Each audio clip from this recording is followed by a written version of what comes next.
नमस्कार, मी पंजाब डक. 30 मार्च पासून ते 3 एप्रिल पर्यंत 31-1-2-3च्या दरम्यान राज्यात ठिकठिकाणी गारपीट होणार आहे. आणि काही ठिकाणी लिंबासारखी गारपीट होईल, काही ठिकाणी बोरासारखी होईल आणि काही ठिकाणी चिंचोक्यासारखी गारपीट सगळ्या जिल्ह्याला पाहायला भेटणार आहे. तर सुरुवातीला सांगू इच्छितो की मग गारपीट जास्त कोणत्या एरियात होणार आहे. तर सुरुवातीला आपण उद्या 30 तारखेपासूनच राज्यात पाऊस सुरू होईल. पण हे पाऊस तुम्हाला सांगू इच्छितो, नंदुरबार जिल्हा झालं, धुळे जिल्हा झालं, नाशिक जिल्हा झालं, जळगाव जिल्हा झालं, त्याच्यानंतर अहिल्यानगर, इकडं संगमनेर तालुका, त्याच्यानंतर मुंबई ठाणे, आपलं मुरबाड ते परिसर, पालघर त्या परिसरामध्ये, कोकणपट्टी म्हणजे पालघर पासून ते डायरेक्ट याच्यापर्यंत कुडाळपर्यंत संपूर्ण कोकणपट्टी ह्या परिसरात देखील पाऊस पडणार आहे. सातारा, कोल्हापूर, तसेच तिथपर्यंत ह्या कोकणपट्टीमध्ये देखील खूप पाऊस देखील होणार आहे, गारपीट देखील होणार आहे, म्हणून हे लक्षात घ्यायचं. त्याच्यानंतर सांगायचं झालं विदर्भाकडून घेऊत आपण वर्धा, नागपूर, भंडारा, गोंदिया, चंद्रपूर, यवतमाळ, वाशिम, हिंगोली, नांदेड, परभणी, लातूर, धाराशिव, बीड, जालना, संभाजीनगर, अहिल्यानगर, जळगाव, बुलढाणा, अमरावती, अकोला ह्या पट्ट्यात देखील म्हणजे 30 तारखेपासून तर 3 एप्रिल पर्यंत चांगला पावसाळ्यासारखा पाऊस पडेल. कुठं जिथं नाही पडलं तिथं वारं सुटेल आणि काही भाग सोडून देखील देईल, म्हणून हे लक्षात येतं. अवकाळी पाऊस सर्वदूर सगळीकडे पडत नसतं, हे सर्वप्रथम लक्षात येतं. तर मग आता तुम्हाला सांगतो, आता नेमकी गारपीट कोणत्या कोणत्या जिल्ह्याला पाहायला भेटेल. तर तुम्हाला एक सांगू इच्छितो, सुरुवातीला मी परभणी जिल्ह्याचा आहे म्हणून परभणी जिल्ह्यातलं सांगू इच्छितो की परभणी जिल्ह्यात आमच्या इथं सेलू तालुका आहे माझा. म्हणजे माझ्या गावापासून कम्प्लीट इकडं वालूरकडं म्हणजे वालूर, चारठाणा ह्या परिसरात गारपीट पाहायला भेटेल. म्हणजे आमच्या सेलू तालुक्यात भेटेल, जिंतूरकडे देखील भेटेल, पालम परभणी जिल्ह्यामध्ये पालम देखील आहे, पालम पुण्याच्या त्या पट्ट्यामध्ये गारपीट बघायला भेटतं. म्हणून हे देखील परभणी जिल्ह्यातल्या शेतकऱ्यांनी, गंगाखेड देखील भेटल, म्हणून हे परभणी जिल्ह्यातल्या शेतकऱ्यांनी अंदाज लक्षायचा. आपण परभणी जिल्ह्याच्या बाजूला बीड जिल्हा, तर बीड जिल्ह्यातल्या शेतकऱ्याला सांगू इच्छितो की गेवराई जिल्ह्यामध्ये देखील, गेवराई तालुक्यामध्ये देखील पाऊस देखील भेटेल, गारपीट देखील भेटेल. बीड जिल्ह्यात मध्ये वाऱ्यासह पाऊस पडणार आहे, ठिकठिकाणी पडणार आहे, काही भाग सोडून देणार आहे, म्हणून बीड जिल्ह्यातल्या शेतकऱ्यांनी अंदाज लक्षायचा.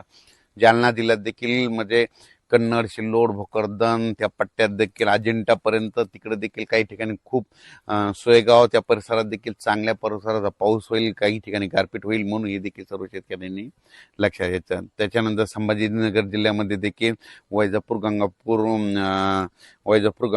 ह्या पट्ट्यात देखील चांगला पाऊस देखील होईल, गारपीट देखील होईल.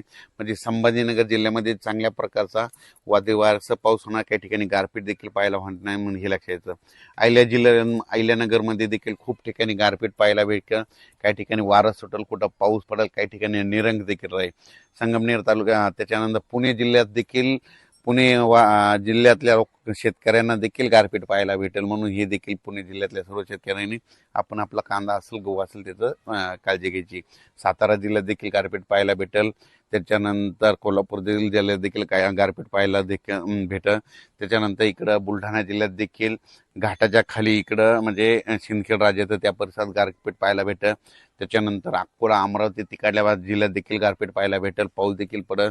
त्याच्यानंतर वर्ध्याकडं हिंगणघाट त्या परिसरात देखील गारपीट पाहायला भेटेल. त्याच्यानंतर सांगायचं झालं तर इकडं यवतमाळ जिल्हा, माहूर तालुका त्या परिसरात देखील काही ठिकाणी पाऊस, काही ठिकाणी गारपीट पाहायला भेटेल. म्हणजे सांगायचं झालं तर खूप ठिकाणी म्हणजे हे पाऊस काही ठिकाणी पावसाळ्यासारखा पडेल, काही ठिकाणी रिमझिम पडेल, काही ठिकाणी सोडून देखील देईल.